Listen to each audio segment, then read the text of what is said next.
next performer tonight, pre-COVID, is an international headliner who's opened for Neil Brennan. Currently, he has a podcast on Spotify, or an album on Spotify, not a podcast, an album. Whew, Freudian slip already.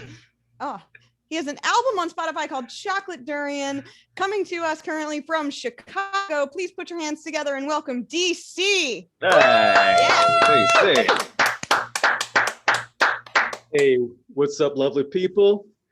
I was raised in a Caribbean family, and now I no longer have to deal with their disapproval since Johnson & Johnson vaccine.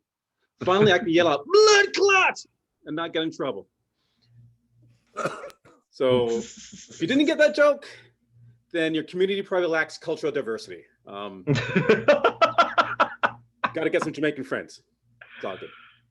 Now, actually, I'm from Chicago, but I do have to qualify how I'm from Chicago, because every so often after a show, I always have someone come up to me and say, "Yo, you're from Chicago? Word? I'm from South Side, son." I'm like, hold a second. I'm not from that Chicago. The Chicago you're talking about? Well, see, I'm from the Chicago where if I'm on my car and I wave, someone will wave back like, "Hey, what's up?" But the other Chicago, if I do the same thing and wave, someone's going to come up to my window and go, "Want 5 ounces? 5 ounces?" Different Chicago. Now, I'm Canadian, born and raised in Canada. That's it. Canadian. Hold the applause. Yep, that's right. Folks, I'm so Canadian, I bleed maple syrup. No, it's not diabetes. However, I have a lot of friends in Chicago who say, "Hey, DeeCee, because you're from Canada, you probably can't really relate to the inner city issues that we deal with here, the violence, the poverty that we have in Chicago." I'm like, hold on a second. Just because I'm from Canada, don't discount what I know or my experience. Because I grew up in Toronto, not much different from Chicago.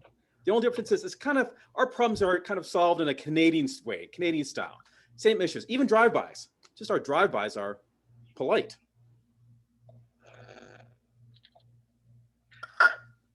Yo, what's up, eh? Maple Leaf, motherfucker! Pop, pop, pop, pop! Sorry! Because that's what we do. We apologize. And then we call 911 for you, because we're polite. Then they ask you, "Who shot you?" "I think it was Drake who shot me." Right? And then they patch you up, they throw you back out in the street, and the cycle repeats itself. Why? Because universal health code works, folks. That's what So now I'm a parent. I'm a free-range dad, meaning that I'm not as protective as a typical father. Now, I know most fathers are protective, want to make sure that the kids don't get kidnapped or abducted. Because, if you're a kidnapper, you're probably going to ask for ransom. I'm not afraid of my daughter getting kidnapped. Because if you kidnap a Black girl, good luck. Because you're going to have to take care of their hair.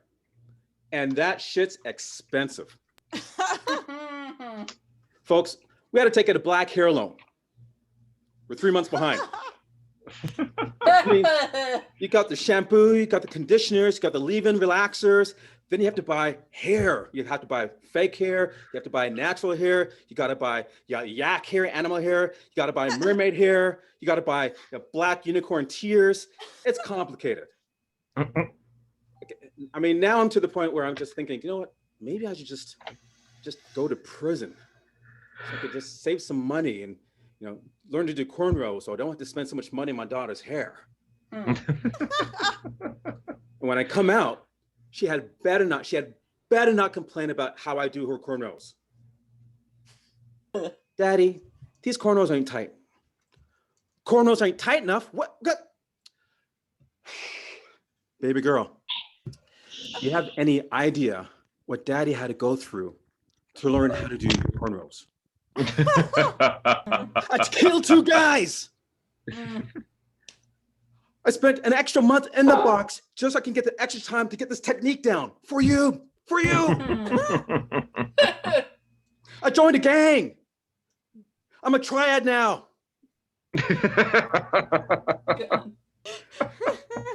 Daddy tossed man salad.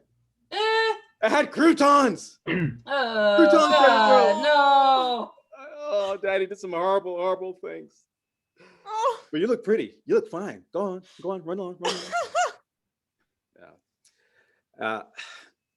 Years ago, I remember a good friend of mine from college invited me to go out to a strip club for his bachelor party. And I reluctantly said yes. And I was reluctant because professionally, I can't take my professional hat off no matter where I go, because I'm a chiropractor. That professional hat on is on all the time. So when my buddies, my friends were at the strip club throwing stacks on stage, yelling, "Shake that ass, make that ass clap," acting wild, acting crazy, I'm at the front of the stage, look at the dancer going, "Does she have scoliosis?" So now I take it upon myself to try and help her. I want to coach her, right? So now I'm waving a $50 bill. "Hey, Cinnamon, over here. Cinnamon, come here, Cinnamon, come over." "No, get off my lap. I don't want you in my lap. Take a knee." "No, not both knees, Cinnamon. This is not the champagne room. One knee." "First of all, Cinnamon, great set." So do you remember that maneuver you did on the pole? Like you were suspended off the ground. You held yourself in a plank position. You're totally naked. Your tits are pointing upwards here. You're totally straight. And you had some kind of crazy coochie suction that held you to the pole, and everybody clapped. Everybody went crazy. Yeah. Yeah. I noticed your hips were unlevel. They were unlevel. They weren't balanced. Your core is weak. You got to activate your core. And to do that, let me show you. You got to grab onto the pole like this, Cinnamon, right? You got to grab onto the pole like this. Squeeze the glutes, the pop the hips, tighten out the abs. It protects your L4 or 5. I see a lot of back injuries that way. And she's like, "Oh, that's so sweet. Oh, so kind. How about a lap dance, huh? Would like a lap dance?" Cinnamon, no, because your hips are unlevel and mine are balanced. I don't want to pay for a bumpy ride. I don't want you to fuck up my alignment. No. In fact, you need me more than I need you. Here's my card. Folks, that night, I helped 10 other dancers like her. 10. I changed the champagne room into an examination room.